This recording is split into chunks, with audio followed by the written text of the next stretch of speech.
Hi, Phil Lindsay here with Peep Magazine. We're here at the NE6 suite ahead of Duel 6, and we've got Steve Hellraiser Ibbotson with us ahead of his fight with, let's see if I get this right, it's Kajetan Soma.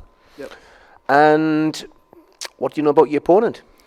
I don't know much about him. I know he was in MMA. I know he's training with a really good gym. I think he's training with Rich Cadden at Chalk D. So I know he's going to come in well prepared. And obviously, from your point of view, it's all about how well you've prepared and what you've put into it. And I think when you're obviously talking to you off camera beforehand there, you've certainly got some experience to draw upon. How old were you when you first started? I started kickboxing when I was 6. I started competing when I was 8. And I won my first British title when I was 12. That says enough. And you're 29 now. 29 now, yeah. And you've had what many people would call a well-earned and probably a well-placed a few years away from the sport, just to recharge your batteries, get that enthusiasm back, but also you need to freshen yourself up, don't you, sometimes? Yeah, definitely. It's having that time out, matured a lot more, got the hunger back again, so... And extra wisdom, it's more experience of course, in life, not just in the fighting side of things. I think that time that I did have out, I saved myself from battering my body for like a good 5 years. So saved myself getting my body battered, and I matured a lot more. So well, it gives you a chance. It's not just not getting battered, but obviously the body has that chance to heal. I think up until you get to 40 years old, any damage that you do, they reckon that the body will heal itself. So if you've taken a bit of time out at 24, that's... Yeah, that's the thing with fighting as well. It's not a long-term career. That's why people are finishing fighting when they're mid-30s. Yeah, and before. It's not so much the fighting, it's the training you do. It's the 12 weeks of training where you're hammering your body. Like for this fight, I've been training for 12 weeks. I've been training up to 6 hours a day sometimes. I go to the gym at 7, train, I'll sleep in the gym, I'll eat, I'll get up, I'll train again, eat, and then I'll train again at the night time. So I've put a lot of work in for this one. So you sleep in the gym, so you are literally a gym rat. I sleep in the gym, yeah. I got my sleeping bag and I got my little blow up bed and I sleep in the gym. I got to blow up? Oh, bed, sorry. All right, sorry. Never antagonise a fighter. So you've got the name Hellraiser, but you didn't give yourself that name. No, I didn't. One of the referees gave us that name. I get pretty emotional when I fight, and I think that's why a lot of people like to come and watch us. I don't come to pick up the points, I come to fight and I come to finish fights, so I think that's why I got a lot of support as well. And I think obviously at the weight, you're not like a tall, lanky fighter, you're a shorter one for the weight, so obviously you bring the power, you bring the strength, and I'm guessing the aggression. Yeah, apparently so, as we've been told.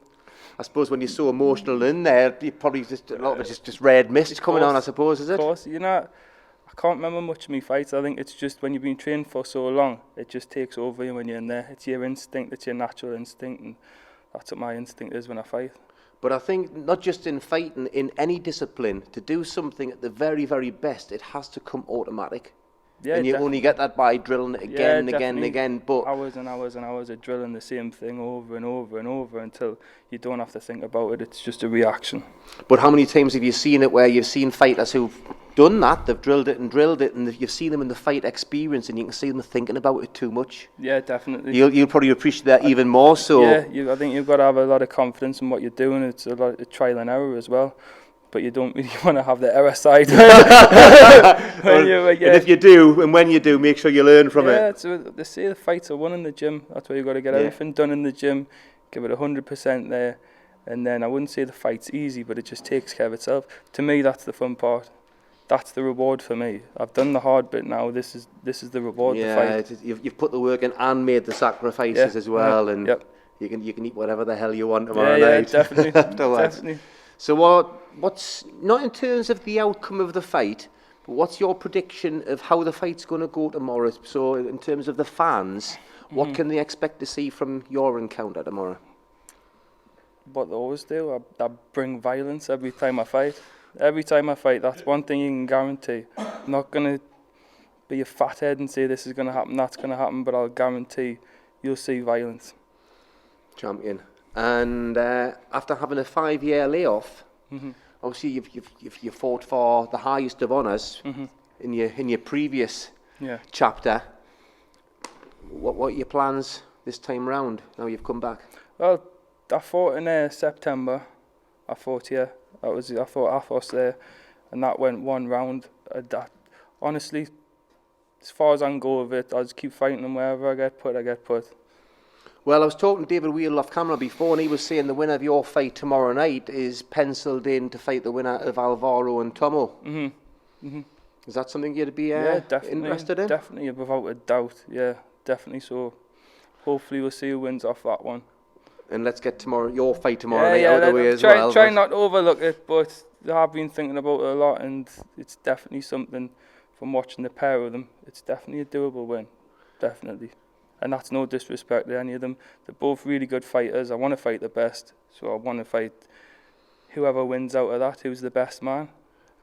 Sometimes you're saying with full respect, and you're right to do so. But when you get some fighters or some fight fans saying that they've been disrespected by their opponents or potential opponents, and you wouldn't be a fighting man if you weren't confident in your own ability to go out and actually get the result, would you? So it's, it is with respect, but if you don't have that belief, then you wouldn't be doing what you're doing. I don't see the point when you're in fighting sports if you don't want to be the top.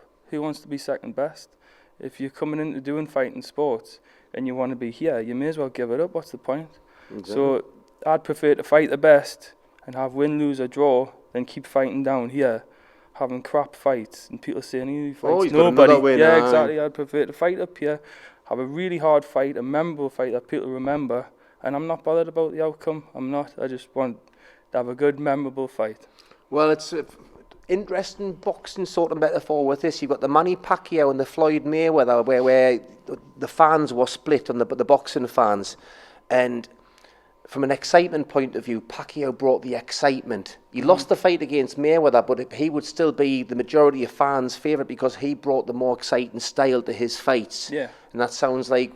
Yeah, people come to see a knockout. They don't come to see somebody punch and run. They come to see a knockout. That's the whole point, and that's what's so good about K1. The rules are set where you have to knock someone. There's not a feel-out process. You've got to go for the win. You've got 3 rounds to do it. 9 minutes, it's not much. So you've got to put everything into it, and you've got to go for the win. You can't be holding back. Any running you do is running forward. I'm not running back nowhere.